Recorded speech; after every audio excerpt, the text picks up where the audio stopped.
परमेश्वर यहोवा अपने सामर्थ्य से बहुत कुछ करता है। देखिए इस वचन में परमेश्वर की सामर्थ्य किस तरह कार्य करती है कि हे परमेश्वर, तू मिस्र से एक दाखलता ले आया, अर्थात मिस्र से तू एक दाखलता को निकाल कर ले आया, क्योंकि उनको फलीभूत करना था। जो इजरायली मिस्र में दास बना लिए गए थे, परमेश्वर ने अपनी महिमा से उनको बाहर निकाला, मिस्र से एक दाखलता ले आया और अन्य जातियों को निकालकर उसे लगा दिया और अन्य जातियों को उस दूसरी धरती पर लाकर निकाल दिया और उनको वहां लगा दिया, स्थापित कर दिया।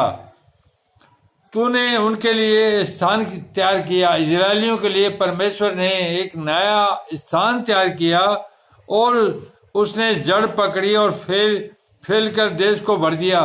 और उसके बाद इजरायलियों ने जड़ पकड़ी, क्योंकि परमेश्वर चाहता ही यही था, और फैलकर देश को भर दिया और फैलकर पूरे देश को इजरायलियों ने भर दिया। उसकी छाया पहाड़ों पर फैल गई, अर्थात इजराइल की जो जनता थी, इजराइल के जो धर्मी थे, उनकी छाया पहाड़ों पर फैल गई और उसकी डालियां ईश्वर के देवदारों के समान हुई और उसकी डालियां ईश्वर के देवदारों के समान हुई। और पूरी दुनिया में इजराइल के जो धर्मी लोग थे वो प्रभुत्व करने लगे।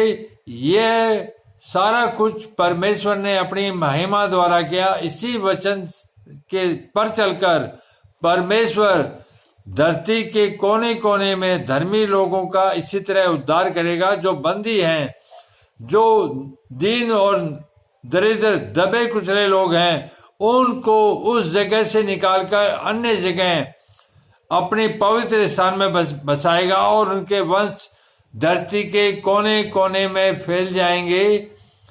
यह प्रार्थना करते रहो। जब प्रार्थना करोगे, जब नॉक करोगे तो परमेश्वर खोलेगा, जब पुकारोगे तो वो सुनेगा। तो अपनी प्रार्थना करते रहो, परमेश्वर जरूर सुनेगा। और परमेश्वर इस वचन पर चलकर दुनिया में जो धर्मी हैं, जो परमेश्वर यहोवा के वचन पर चलते हैं, उनका उद्धार करता रहेगा।